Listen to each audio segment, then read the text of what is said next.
पंजोता साहब ये फरमाइएगा सर, ये बुलेट प्रूफ गाड़ियों का जो इशू फैलता चला जा रहा है, अब अगर वफाक ने आपको दे दी हैं गाड़ियां तो लें आपने आगे पुलिस को देनी या पुलिस को दें, अगर वो समझती हैं गलत है तो वो वफाक से खुद बात कर लें।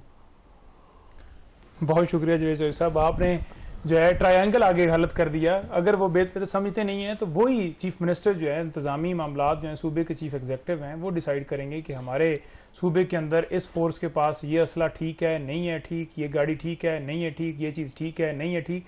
देखिए 15 साल पुरानी गाड़ियां जो कि एक बैनुल-अक़वामी इदारे ने इस्तेमाल की और उसके बाद वहां उनको भिजवाया गया है, तो अगर कोई चीज ठीक नहीं होगी तो उसको रिप्लेस करके अच्छी आएगी तो वो चले, तो आप अपनी खरीद लेना। आप क्यों कह रहे हैं? देखिए हम बिल्कुल अपना इस दफा सुहेल अफरीदी साहब ने बजट के अंदर अपना वो किया है कि नेक्स्ट जो, क्योंकि वफाक तो किसी सूबे को नहीं दे रहा, खैबर पख्तूनख्वा को दी गई है, साहब ने बजट के अंदर किया था और सुहेल अफरीदी साहब ने कल उसके अंदर मजीद पैसे देने के हवाले से ऐलान भी किया है कि हम मजीद पुलिस को जो है वो असला भी फराम करेंगे और मजीद जो चीजें हैं रिलेटेड इक्विपमेंट, जैकेट्स होती हैं बुलेट प्रूफ या और दीगर चीजें हैं जिस हद तक वो दे सकेंगे। अच्छा वैसे बुलेट प्रूफ गाड़ी जो है वो इंपोर्ट नहीं होती, यहाँ पे उसको बनाना पड़ता है, तो आपको फिर यहीं से दोबारा अफवाज पाकिस्तान की मदद लेनी पड़ेगी कि वही बुलेट प्रूफिंग करते हैं। नहीं देखिए मामला ये है ना कि जो सूबे का हक होता है, जैसे NFC है उसके तहत जो उसका हक है वो उसको मिलना चाहिए, जो कि खैबर पख्तूनख्वा को नहीं मिला। इसी तरह जम अजला है, वहाँ 550 अरब जो है रुपया जो है वो उन्होंने देना है, वफाक ने वो नहीं दिया, जो कि एक सूबों का राइट है, तो वो ना देना ये इनकी तरफ से हटदर्मी है। वैसे ये बात करते हैं कि वहां वजीर आला मिलेंगे सीएम तो होगा जी, आप कह रहे हैं कि हमने वफाक से बात ही नहीं करनी, तो आपको कैसे मिलेंगे फिर पैसे? देखें इधर आप कहते हैं कि एक वजीर आला जो एक दहशतगर्दों के साथ सहूलतकारी करने वाला या उनका हामी है या उनका तालिबान का हामी है, उधर आप कहते हैं जी कि हमसे मिलने के लिए आए, उधर आप मुबारकें देते हैं जी कि हम आपको मिलने मुबारक दे रहे हैं, लेकिन जब वो कहें कि हमें मिलने की इजाजत दी जाए क्योंकि उनकी कस्टडी के अंदर है इमरान खान साहब, तो कहा जाता है पूछ के बताते हैं, तो उनके पास तो कोई इख्तियार ही नहीं है किसके साथ उसने जाकर बैठने। बाकी जहां सूबे का मामला होगा वो बिल्कुल जाएंगे, लेकिन पहले अपने लीडर से मुलाकात करेंगे। लीडर से मुलाकात करने के अंदर इस वक्त की मौजूदा हुकूमत या जो भी बाकी सारे इनके अगर मुलाकात रुकावट डाल रहे हैं, नुकसान आप अपना कर रहे हैं। देखिए कौन करा रहा है, कौन करा रहा है? अपना नुकसान आपका कैबिनेट के बगैर तो गवर्नमेंट नहीं है ना जी। देखिए अवाम ने वेटेड किसको दिया है? सुहेल अफरीदी को नहीं दिया ना, उन्होंने मैंडेट दिया इमरान खान को। इमरान खान ने किसको नामजद किया? सुहेल अफरीदी को। तो सुहेल अफरीदी के वो सरबराह हैं, वो उनसे बात करेंगे, मुशावरत करेंगे, उन्होंने लिस्ट फाइनल की है। सर ये नुकसान आपका है बिल्कुल, ऐसे जैसे बंदा बिजली के खंभे पे चढ़ जाए, मेरा मुतालबा माने नहीं तो मैं बिजली को हाथ लगा लेना। आइन कानून इंसाफ की धज्जियां कौन उड़ा रहा है? कौन नहीं मिलने दे रहा? रूल 92 क्या बदल गया है जिसके मुताबिक वकला, फैमिली, लीगल एडवाइजर मिल सकते हैं किसी भी कैदी से? रोक कौन रहा है? रोक ये रहे, इनसे पूछे क्यों नहीं मिलने दे रहे? वैसे मामूली सी चीज है, क्यों आप रखना डाल रहे हैं? दूसरा अगर बुलेट पैदा कर रहे हैं, अगर आप नई नहीं दे सकते तो पुरानी देने की क्या जरूरत थी आपको? देखिए ज़्यादा गाड़ियों की बात है, वो गाड़ियाँ मैंने खुद भी देखी हैं, वो लैंड क्रूजर है, वो काफ़ी महंगी गाड़ी होती है, उसकी फिर बुलेट प्रूफिंग भी बहुत महंगी होती है, इतनी कोई सस्ता काम नहीं है। और उसको इतनी क्या कहते हैं महंगी गाड़ियों को आप इसलिए क्योंकि आप कह रहे हैं कि आपको 0 मीटर नहीं दी गई तो आप वापस कह रहे हैं, ये मेरा ख्याल है गैर मुनासिब बात थी, ये कोई तरीका ही नहीं है कि और ऑब्जेक्टिव को हमेशा देखना चाहिए ना कि क्या वो जो एसेट है वो क्या ऑब्जेक्टिव पूरा कर रहा है। वो आपको हाईएस्ट लेवल की ग्रेडिंग उसके ऊपर हुई हुई थी, आईडी को भी और बाकी बॉम्ब प्रूफ भी थी वो, तो आपको इस चीज बजाय इसके कि उसका मॉडल कौन सा है या कितनी नहीं है, इससे ज्यादा बेहतर था कि गाड़ियां वैसे भी ऑपरेशन के लिए चाहिए आपको। अब गाड़ी ऑपरेशन के लिए चाहिए, आपने शो तो नहीं मारनी ना, स्कूल थोड़ी छोड़ना, स्कूल नहीं जाना, वो काम पूरा कर रही थी, वो आप उसके हिसाब से देखते। फिर जहाँ तक ये बात है कि देखें हमने तो इनको मुबारकबाद दी और हमने हमारे प्राइम मिनिस्टर साहब ने इनको मुबारकबाद दी और उसके बाद ये कह रहे हैं कि जी वो पूछ के बताएंगे, हालांकि इस तरह की कोई बात नहीं हुई। अब जब ये इस तरह की बातें करेंगे तो ये फिर उसके बाद ये साथ गाड़ियाँ भी वापस भेज देंगे, उसके बाद कहेंगे जी हम माहौल ख़राब कर रहे हैं। भाई माहौल आप ख़राब कर रहे हैं, आपको वज़ीर आला बनाया गया है 4.5 करोड़ लोगों का खैर पख्तूनख्वा का, आप उनकी फलाह बहबूद के लिए जो कर सकते हैं वो करें, आप ब्लैकमेलिंग कर रहे हैं। अब देखें ना ये कोई गवर्नेंस का तरीका तो नहीं है ना, ये गवर्नेंस वाया ब्लैकमेलिंग कि जी फलानी बात मानो वरना हम यूँ कर देंगे, फलानी बात मानो वरना मीटिंग में नहीं आएंगे, फलानी बात मानो वरना हम गाड़ियाँ वापस दे देंगे। ये आप अपना ही नुकसान कर रहे हैं, आप ठीक कह रहे हैं, खंबे पर चढ़ जाएं और आपके मैं उसको तार को हाथ लगा दूंगा।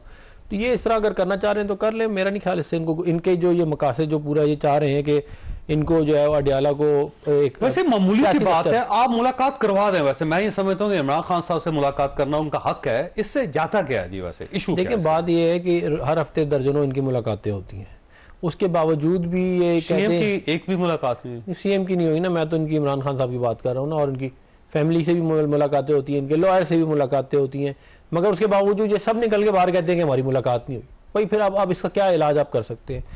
एक बंदा जो है वो कैदी है, वो जेल में है, अगर वो या तो अपने घर में हो तो फिर आप कहेंगे जी अब वो इतना, ये इनकी ख्वाहिश है कि ये इस तरह ब्लैकमेल करके ये एक कोई स्टैंडिंग ऑर्डर कर लेंगे कि जब इनका दिल चाहेगा ये दरवाजा खोलेंगे और ये अडियाला जेल में चले जाएंगे और जाके मुशावरत कर लिया करेंगे। तो ये इस तरह होगा नहीं, इसलिए कहते हैं आगे से इस तरह करें। अच्छा जनरल साहब, ये छोटी छोटी चीजों के ऊपर एक सूबा वफाक के साथ लड़ रहा है, वफाक सूबे के साथ लड़ रहा है, एक बाहर से जंग है, बल्कि दो जंगें, इंडिया की तरफ से भी एक प्रेशर है, फिर अफगानिस्तान की तरफ से भी प्रेशर है।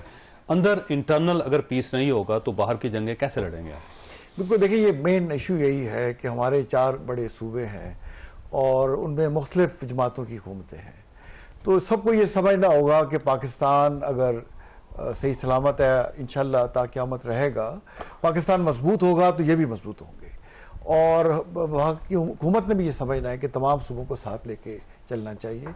मेरा ख्याल है दोनों साइड ताली दोनों हाथ से बजती है, तो पाकिस्तान का मफाद सामने होना चाहिए और दोनों को स्पेस थोड़ी छोड़नी निकालनी चाहिए जी। जैसे प्राइम मिनिस्टर साहब ने उनको मुबारकबाद दी तो उनको चाहिए तो साथ मुलाकात करें और थोड़ी थोड़ी स्पेस लूज करें, दें मुल्क के मफाद के लिए, खासतौर पे KPK और बलूचिस्तान में। देखिए वहाँ बड़े चैलेंजेस हैं, वहाँ शहादतें हो रही हैं, लॉ एंड ऑर्डर फोर्स की जो मिलिट्री की शहादतें हो रही हैं और अवाम शहीद हो रहे हैं। तो हमें पाकिस्तान को मफाद सामने रखते हुए मिल के बात करनी चाहिए। और देखिए पाकिस्तान को जो इज्जत मिली ये पाकिस्तान की मिलिट्री ने लेके दी और पाकिस्तान की मिलिट्री पाकिस्तानी अवाम के मांगों की तर्जुमान है।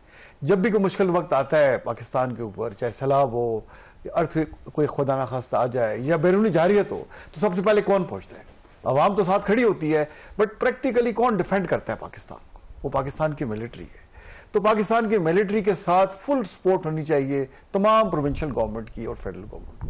तो पाकिस्तान के मफाद को सामने रखते हुए हमने एक दूसरे को स्पेस देनी है और मिल के आगे चलना है। अच्छा, ज्यादा गलती किसकी है, वफाक की है या सूबे की है? देखिए हमें ज्यादा गलतियों कम गलती भी नहीं पड़ना चाहिए, हमें बड़ेपन का सबूत देना चाहिए। बिल्कुल, और वफाक को ज्यादा देना चाहिए। और वफाक को क्योंकि बड़ा है, उनकी ज्यादा पहुंच है, ज्यादा अथॉरिटी, उनको ज्यादा देना चाहिए।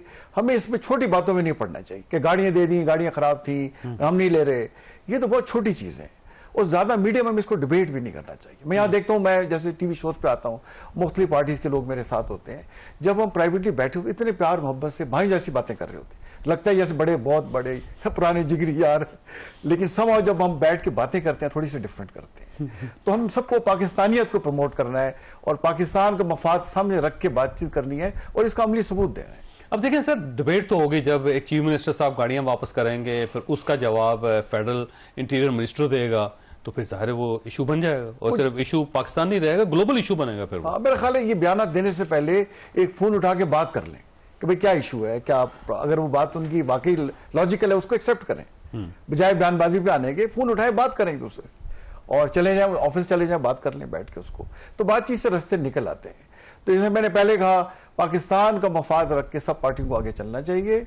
पार्टी पॉलिटिक्स ठीक है, लेकिन जहां पाकिस्तान आए थोड़ा उसको रेलीगेट करे और पाकिस्तान का मफाद रख के आगे चले, उसमें उनका भी क्रेडिबिलिटी बढ़ती है और अवाम बड़ी समझदार है, वो बातें सब समझती है। ठीक है, एक सवाल है आपके पास नईम हैदर पंजोता साहब के, क्या कभी सुहेल आफरीदी साहब जो हैं वो वज़ीर आज़म साहब से नहीं मुलाकात करेंगे, और अगर वो यहाँ इस्लामाबाद नहीं आते, वफाक के साथ नहीं बैठते, तो सूबे के मसले कैसे हल होंगे? छोटी सी ब्रेक को दोबारा जरूरत।